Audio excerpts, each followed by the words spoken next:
Hello, BookTube. Hello, friends. Welcome to Lizziefaye Loves Books. I'm Elizabeth. And let me just start out by first apologizing real quick about my last video being backwards. A couple of you commented, and yes, I did realize it just about the time I was trying to upload it that it had filmed backwards. I think what happened was I have a new little tripod that I was fighting with to try to get it to clamp onto my camera, and I must have hit a setting, changed the setting, and I didn't realize it until I had already filmed the video, and I just didn't want to take time to refilm it. So I think that it's correct now, I hope.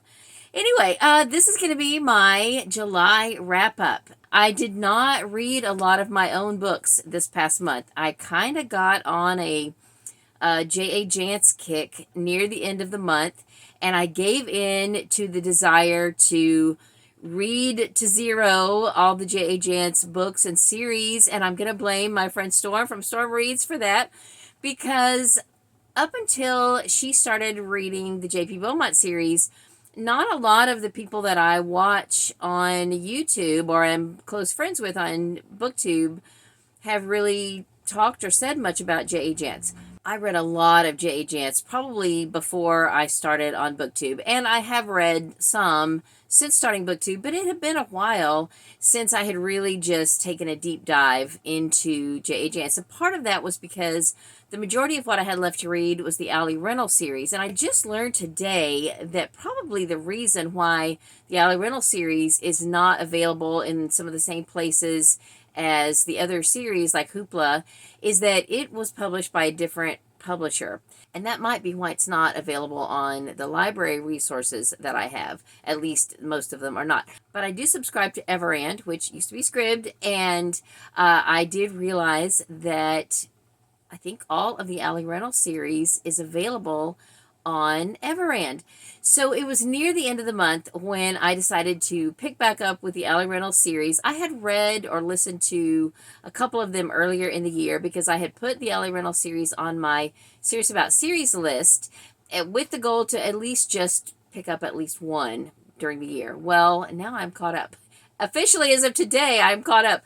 But I could only get, I think, 5 or 6 of them done in July, because I think it was 5. After 5, Everand cut me off and said, okay, you'll have to wait till next month before you move on to the rest of those. Well, at that point, I was far enough in that I had listened to one of the novellas that is a mashup between Ali Reynolds and Joanna Brady, so I was able to go ahead and pick up a couple of Joanna Brady books. And when I listened to a couple of those, I thought, well, I may as well just go ahead and listen to a Beaumont book. Then when August rolled around, Everand opened back up the Ali Reynolds books, and I was able to get through 7 of them, the last 7, and so now I'm completely caught up with Ali Reynolds. As I said, I blame my friend Storm for getting me back into J.A. Jance, because her and a few other BookTube friends in our little Killing Time with Cozies group started reading the J.P. Beaumont series, and now they have jumped into the Joanna Brady series. Let me just say from the get-go, all of her series interact at some point. They are all in the same world. Now, the funny thing is that when I was listening to one of the Ali Reynolds books, before the point where Joanna Brady actually comes into Ali Reynolds' world, I guess maybe before she had decided she was going to, interact, have the characters interact, she actually mentioned Ali Reynolds was somewhere, and she looked over and saw someone reading the latest Joanna Brady book, and I thought that was cute. Also, the Ali Reynolds character is a reader, and several times she has mentioned that Ali Reynolds is doing a self-imposed read of the classics, things that she heard about in school but never had the opportunity to read or never made herself read or anything like that. And so sometimes in an Ali Reynolds book, she'll mention reading a Dickens book or some other classic book. Sometimes she's enjoying them and sometimes she's not. So I think that's pretty realistic. Anyway, before I get too much farther into this, let me give you my stats for the month and then I'll show you what I read. Now, about half of what I read in July were J.A. Jance books. I also read 3 Reacher books, and I read 1 book with my daughter, and a few other random things. So let me just give you my totals. So I finished a total of 22 books. 19 of those were audiobooks. Only 3 were print books. Of the print books, one of them was a buddy read. I'm doing a buddy read of the Harmony Harbor series by Debbie Mason with my friend Fiona from the channel Reads and Eats. I also started a buddy read with Tiffany, the Beach Bum Bookworm, but we kind of got a late start in it during the month, and so neither of us finished it until August. Tiffany has actually already finished it. I still, at this moment, have a couple of chapters to go. It's a reread for me. It's State of the Onion by Julie Heisey. And I'm hoping that this time, now that I'm rereading the first book, I will go ahead and continue the rest of the series because I've heard that it's fantastic and I absolutely love the first book. So I'm happy to be rereading that again, and it was fun to experience it through Tiffany's reading it for the first time, and so I really did enjoy reading that with her. But the book I read with Fiona is Driftwood Cove. This is book 5 in the Harmony Harbor series, and this was a lot of, there was a lot of intrigue in this, a lot of action, and there was a lot of funny moments. Our main character, Shay, has a best friend who is just quite a character. So that really made for a lot of fun moments. There was just a lot of action, and so all around, I think this has probably been one of my favorite books of the series. One of the other books I read in print was book 12 in the Through the Bible series by Les Feldick.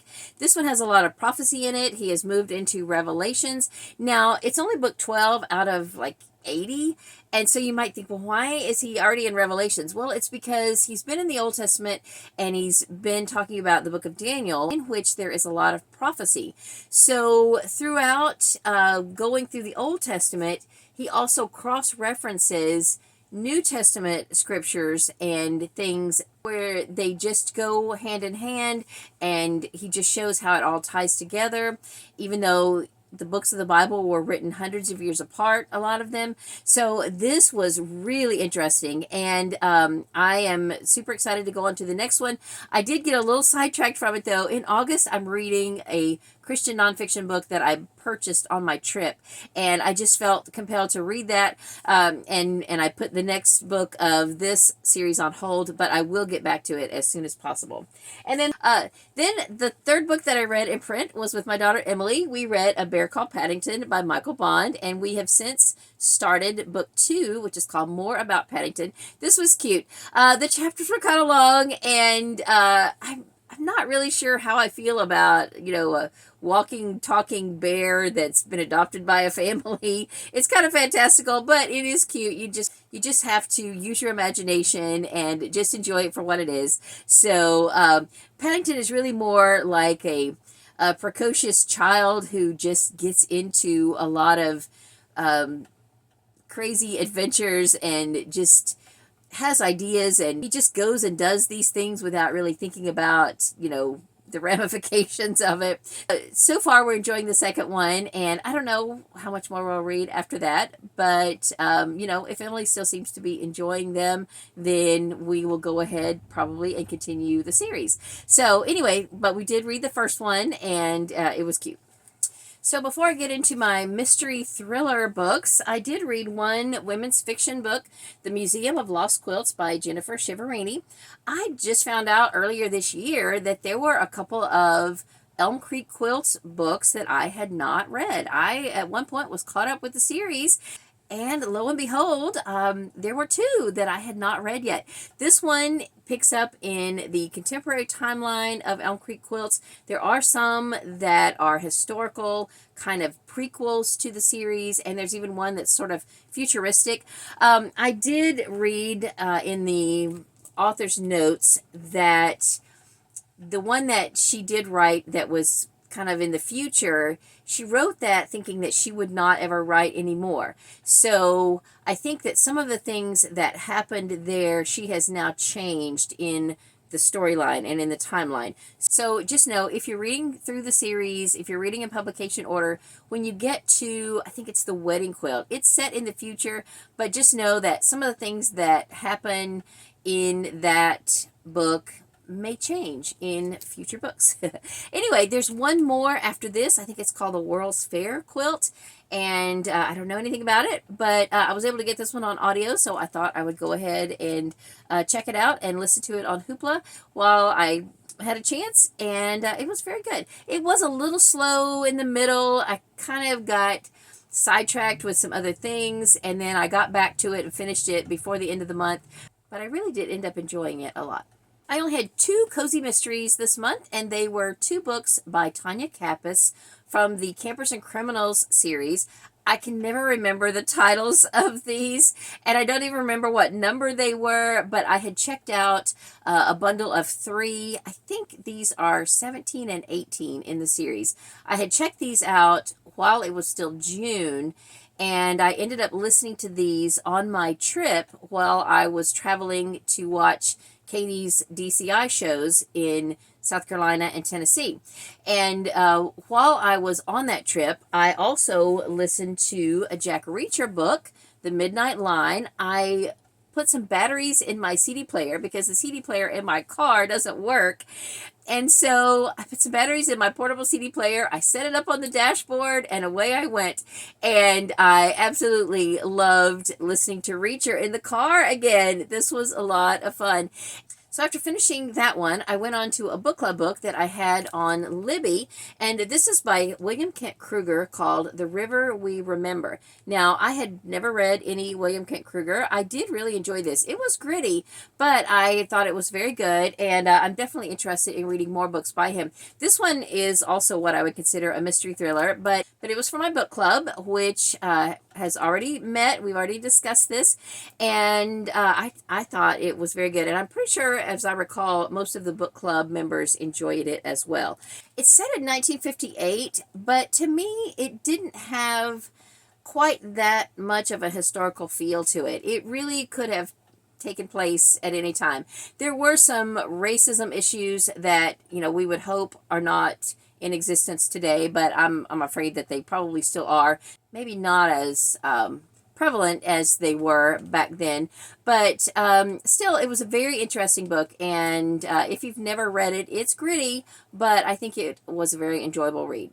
So when I got done with that one, that was when I listened to the Campers and Criminals books, and then I still wasn't quite home yet, and I needed another audiobook to listen to, so I listened to Hello Universe by Erin Entrada Kelly. Now, this is a Newbery winner, and I had listened to it before, but I did not remember much about it, and because I'm getting ready to do a video about the Newbery winners from the decade that this was a winner in, I decided I would go ahead and just listen to it again since I was on the road with, extra time, and I finished it up not too long before I got home, and I think I probably enjoyed it a little bit more this second time around, but I did remember why I wasn't a huge fan of it in the first place, and I will talk more about that when I do my Newbery video, but mainly it's because one of the main characters imagines herself as being a psychic and just plays around with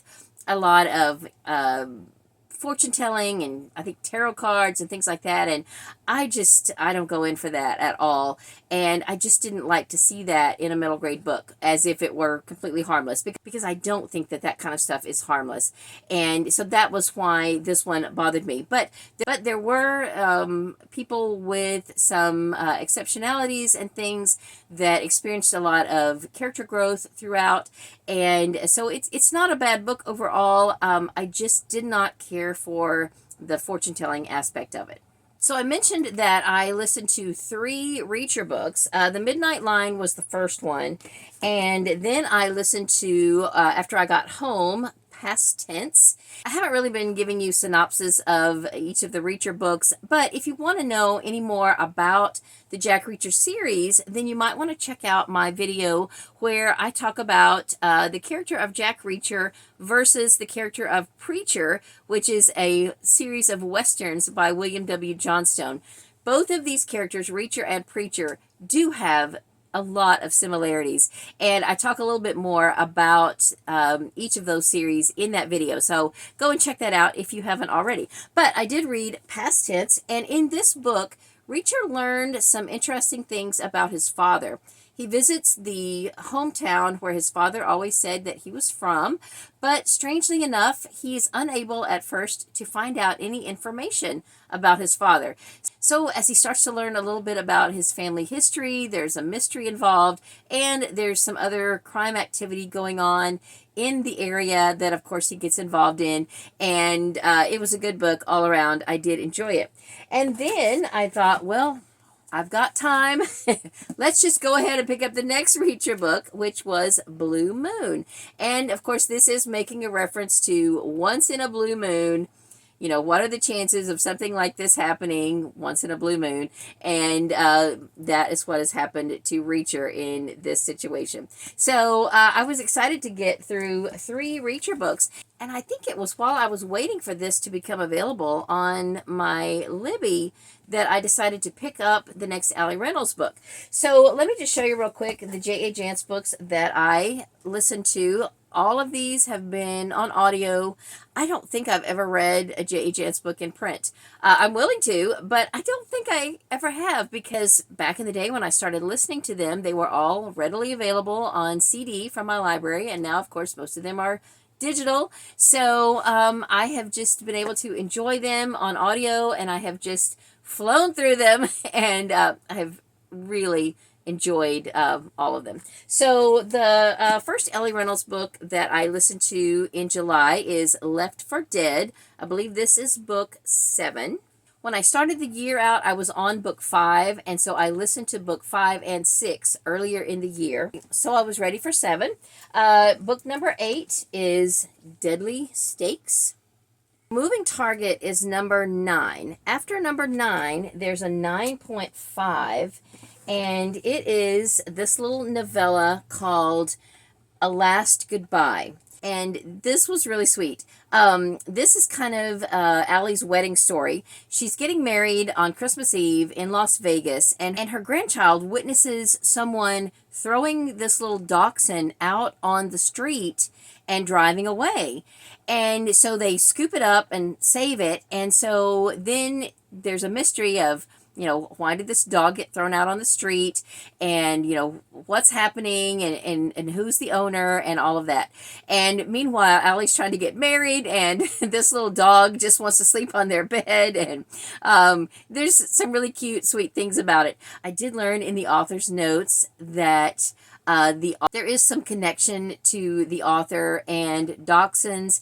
Anyway, this was really cute. And spoiler alert, this little dog, they name her, I think they find out her name is Bella, and they end up keeping her. And so she is in the next few books until she, you know, gets old and then is, you know, not with them any longer. But this is kind of the introduction of Bella to Allie Reynolds' family. Then the next book is Cold Betrayal, and that was number 10. So then there's a 10.5 book, which is finally the mashup between Allie Reynolds and Joanna Brady. So this is 10.5 Allie Reynolds and 16.5 Joanna Brady. So after that, I was able to listen to one more Allie Reynolds book before Everand cut me off for the month, and that is Clawback. And so then once Everand told me that I could not listen to any more Allie Reynolds books until the 1st of August, I went back to Libby to see what was available there, and I discovered that the next Joanna Brady book, which is called Downfall, was there along with the next novella. The novella actually comes before Downfall, and I would highly recommend that you listen to it first. on the audiobook that I was able to borrow from Libby, the novella, which is called Random Acts, comes at the end of the book. But the first chapter of Downfall will completely spoil Random Acts. So if you have the opportunity and you're reading in order, Random Acts is, I believe, 16.6, and then Downfall is book 17. So definitely read Random Acts before Downfall. Then I thought, well, I've still got time. I may as well listen to another Joanna Brady. And I picked up the next one, which I believe is book 18, Field of Bones. This was super gritty. This is about a serial killer, and the title definitely describes what was found. So just know a lot of J.A. Jance's books are about some very brutal crimes. But she tells these really compelling stories with almost no foul language. It's in there very little, and I just appreciate that so much. So then I still had some time, and I picked up the next J.P. Beaumont book that I needed to read, which is called Nothing to Lose. Since reading this one and kind of reminding myself where Beau is in his life during the month of August so far, I have picked back up with the Ali Reynolds series, and I was happy to see that Beau shows up in a couple of Ali Reynolds books. Now, they are not officially considered to be part of the J.P. Beaumont series, so you're not going to know that going into it, but I am really coming to realize that J.A. Jance's books are probably best read in publication order, and I don't know if anyone has ever made that list. I'm going to search for it. If they haven't, I think I'm going to make one, just because I want to help out my friends Storm and all the other friends that have started reading J.A. Jance, because if you can catch things in the right order and know who the characters are before they meet, I think that's very helpful.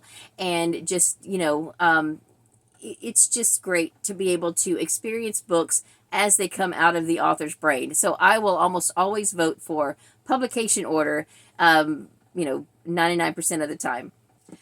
My one exception to that is the Elmwood Spring series by Fannie Flagg, but that's a story for another day. By the way, did you know that Fannie Flagg has a new book coming out? I had already mentioned that Jan Karen has a new book coming out this year, which I'm super excited about. Well, one of my friends who works at the library just messaged me the other day, and they were like, Fannie Flagg has a book on the pre-publish. I'm going to put you down for it. And I was like, okay, great. So I'm super excited about that. Anyway, I think that's about all that I read in the month of July. I had a decent reading month overall. I did get a little sidetracked in the middle of the month.